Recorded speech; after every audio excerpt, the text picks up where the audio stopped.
It's not you that will create your brand. It's them that will create your brand. The audience is creating you.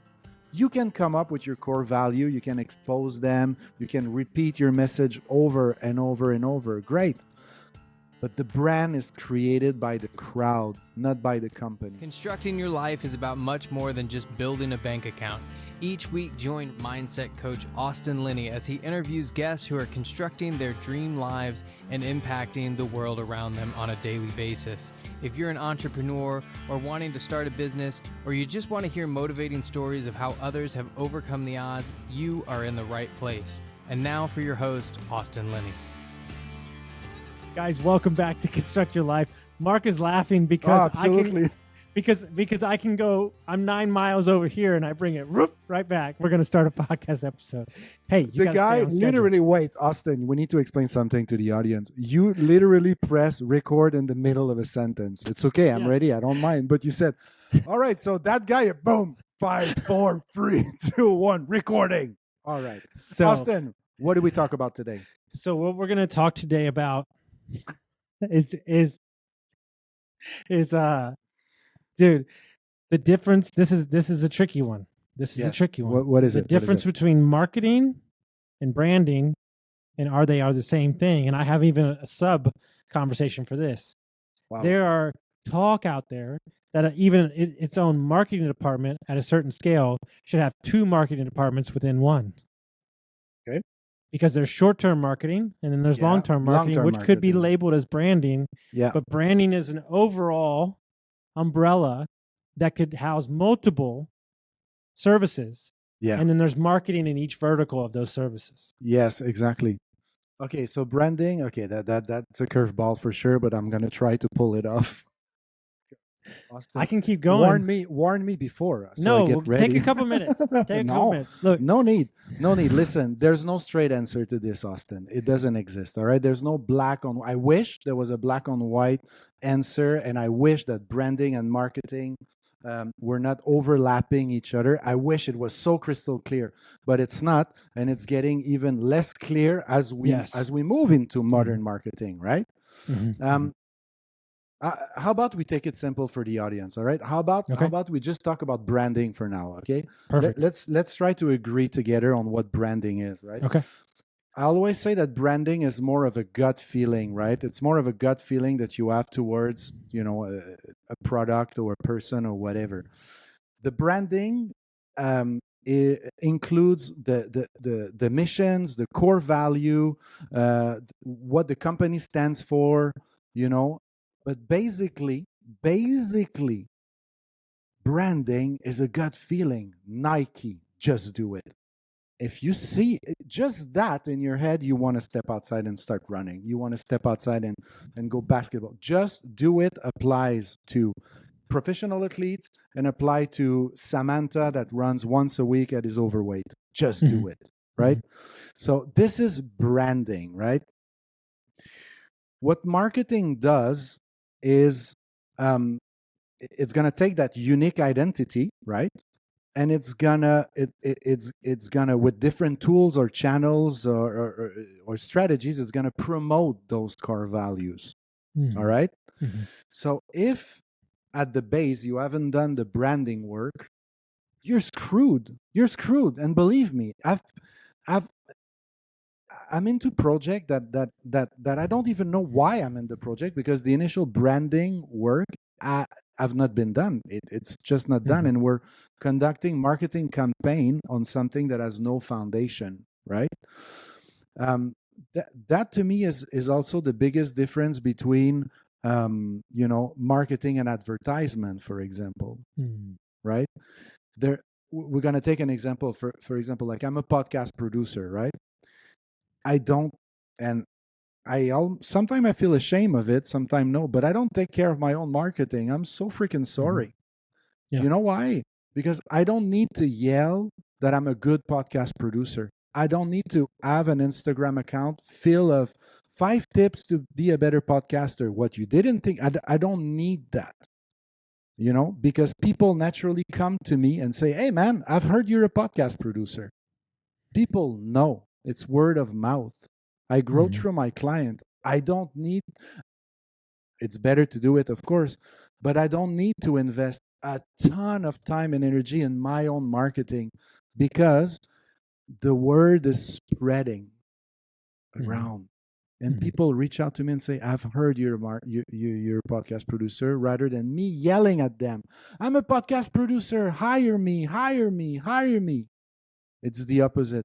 So maybe I don't have the biggest podcast production company, okay, you know, but I'm pretty freaking happy with the client I have because I have a close relationship with them and they bring me more clients and I grow. Maybe not at a super fast pace, but I grow, you know. So, and I think even today, sorry, because when I go on that, I can go on a rant for hours and hours and hours, man. Like, think about that, man. Think about this thing. I have twins. They're 11 years old. You know what they wanted for Christmas? They wanted merch for them from their favorite YouTubers. They wanted merch. They wanted T-shirt from their favorite. Why? Because they identify to that YouTuber, that influencer. You know, regardless of what that YouTuber would sell, they would buy it. Yeah, they would want it because they identify. There's the tribe factor that is extremely important in marketing nowadays. The tribe, to feel that you are part of the Construct Your Life project. You are part of Austin Linney's life. That's a big difference because I'm selling myself. So there's no product, right? And the problem is that because I'm guilty of it, not so much anymore. You can get wrapped up in having to hold yourself to some ridiculous thing because that's what you think you're selling. Like, meaning, am I working out for me or am I working out to prove people wrong? Like, these are kind of like, stipulations that you got to think. I think the easiest way I can put it from a business point of view is marketing is what you see in its distribution. Yes. Branding is what you feel. Exactly. And as we move into society, the problem is that we're getting further and further away from the thing. So how we feel changes from day to day, hour to hour. Right? Yes. And we've never created a society more comfortable with speaking their mind behind closed doors. So you're going to judge my entire, this is real life. I'm talking about me. You're going to judge my entire life, my 41 years, my podcast, everything I believe in off of a 30-second clip. You're going to send, you're a fucking piece of shit. And I'm saying this because it happens all the time on YouTube. You're a piece of shit. You suck. You don't know anything about me. And 41 years of my life is summed up to a 30-second clip, right? But I don't let it concern me because I've got used to it. But there are people that it really messes with them. And they can't really handle the comments. They don't like, and then there's certain people that use it as fuel. That's where I think you have to be careful because if you build a brand long enough, those things won't affect you because you know what you stand for. Oh, for sure. And this is so powerful. I did an exercise with Dennis Morolda, the host of the Building Men podcast. He invited me in a speaking event online, and I did an exercise with the people in the event. And I said, okay, like now you're gonna take a piece of paper, all right, and you're gonna imagine what the Apple hotel would look like. You know, if they had an hotel, a resort somewhere, where would it be? What would be the material they use? You know, what would they use? Wood? Would they use like recycled material? Or they would go like white concrete, stainless. You know, if I say white concrete, stainless, then you start thinking Mac, right? Would there be door handles? Probably not. Would there be buttons? No. No, everything will be extremely instinctive, right? Probably that when you walk in the bathroom, probably the faucet would start like right when you arrive to put your hand to wash your hand. Everything will be very instinctive. So I asked the people to do that, to write it on a paper, and I'm telling you, everybody comes up with the same response to a few details, you know, maybe a few details here and there, but most of the people come up with the same answer. Then I say, take Coldwell Bankers. Coldwell Bankers. Imagine the hotel of Coldwell Bankers. Well, good luck. I can't. I don't Motel know. 6. Yeah. I don't Motel 6 maybe. It could be a Hilton, but it could be like cheap, it could be luxurious. I don't know. I just don't know because they don't have a brand. Apple as a brand, so it trigger as our feeling, and we start imagining what Apple could provide us if they had to create a hotel. But Coldwell Bankers, they have a logo and they do marketing. They don't have a brand necessarily. Wow. You I gotta know? tell you the greatest story. So I waited tables. So there's a company called Deep Eddy Vodka. Okay. Okay. So you had Tito's, which Tito's came out. Everybody knows what Tito's is. That does like billions. I mean, it's in New York. This vodka started in Austin, but it's in New York. So a couple years after that, I waited on number 9, 13, and 15 of Deep Eddy. This was after they sold for $1 billion. They sold for $1 billion cash. Okay. They got stock. They stayed in the company. The owner left. I said, dude, look, man. I said, you're not the best vodka.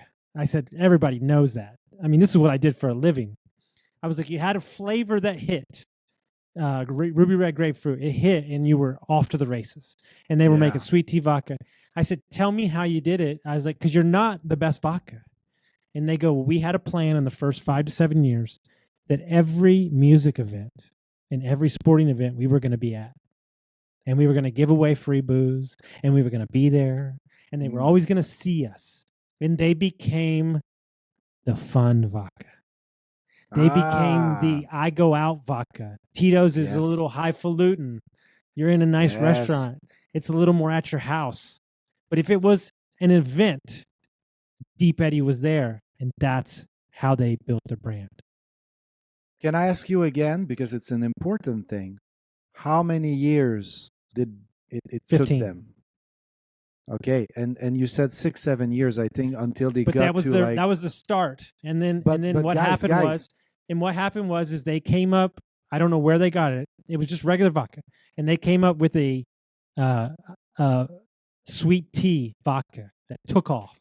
Like sweet tea vodka. But then what happened is they made a brand that sucked, another flavor. But then they made ruby red grapefruit. This is a true story, by the way. They had allotted for the entire year how many they would sell. They sold it in 30 days. Wow. It took off. You couldn't get it anywhere. But Austin, I think it really, let me ask again. How many years it took them to build their brand?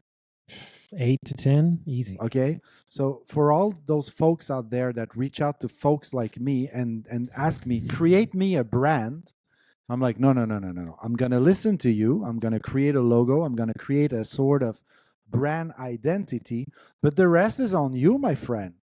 You have to embody your own brand. You have to embody you create your brand. Yeah. And not only that, it's not you that will create your brand. It's them that will create your brand. The audience is creating you. You can come up with your core value. You can expose them. You can repeat your message over and over and over. Great. But the brand is created by the crowd, not by the company. A brand is not what you say you are, is what they say you are. That's a brand. So to go back to your example, it took years. And here's the hardest thing. Well, calm down. You're getting a little aggressive over there because you have some PTSD from clients. Let's just dial down. Yes. So, but here's how you take it to the next level. This is where it gets dicey. How? You can reinvent the brand inside the existing brand. That's where it gets. Meaning you change, you grow, refresh, right? We know that's what we've been doing with me. But when I came to you and said, this is where I want to go, I didn't say, hey, I want to go there next week. I said, can we be there in 3 years? Yeah. No, absolutely. You can make a brand reborn. I have a client that reached out to me. I think it was last year. He said it's a 40-year-old company in Montreal selling special effect product and pottery product, and they're probably one of the biggest in Canada, or if not the biggest. And they asked me like, okay, we would like to go through rebranding and all that. And I'm looking at their stuff and I'm like, you don't need a new logo. You just need to tell me like what you stand for, who are you, why are you, and all that. In 40 years, they never, ever, ever had that discussion. So what we did together is clarify this. And you know what, Austin? I didn't even touch their logo. I didn't redesign anything. I said, it's a 40-year-old logo. It works. Now that everything is clear for you, what you stand for, and your core value and everything, go freaking crush it. Now, let's modify everything, your social media, your website, and all that. But it doesn't start from your little logo. It starts from the rest of the iceberg. The logo is just the tip of the iceberg. The rest is what supports the logo. And we have a guy that is in business, one of our business partners in the brokerage, and we came up with his name and we got the logo, and he's like, I don't care. He's like, I don't care. He's like, I do deals, and he's like, everybody knows me, and he's like, whatever fucking name you want me to wear on my shirt or talk about, let me know when it's time, but I'm good. And like, I just love that, like, old school, like, I do deals. Yeah, and it's our job to put him under something that gives him the element to make all of that he wants, right? For his needs, his wants, his charities that he likes to give back to, right? And here I am trying to learn from him, and what I need out of the business is so different. So what I'm saying is there could be a brand and an idea and a vision around a business, and everybody needs something different from that. And so you have to kind of find that common ground within the brand or logo. Yeah, absolutely. And also accept that you cannot fit in the whole vision of a brand into one creative, one logo, one post, one design.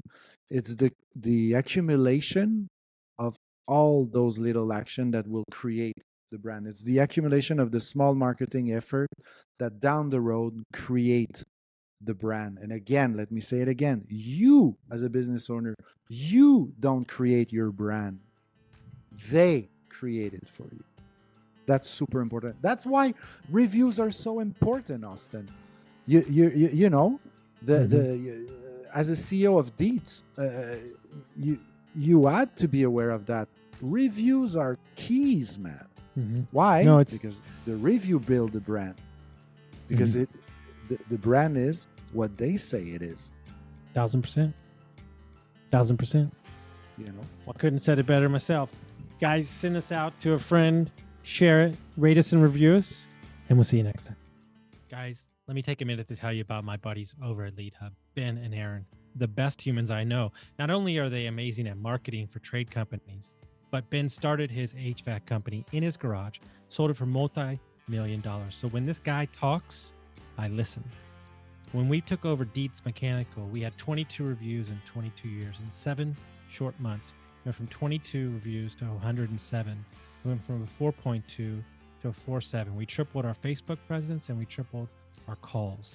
If you're an HVAC, plumbing, electric, landscaping company, and you're looking for a no BS approach to marketing, you're looking for people who have done it before, you got to go to leadhub.net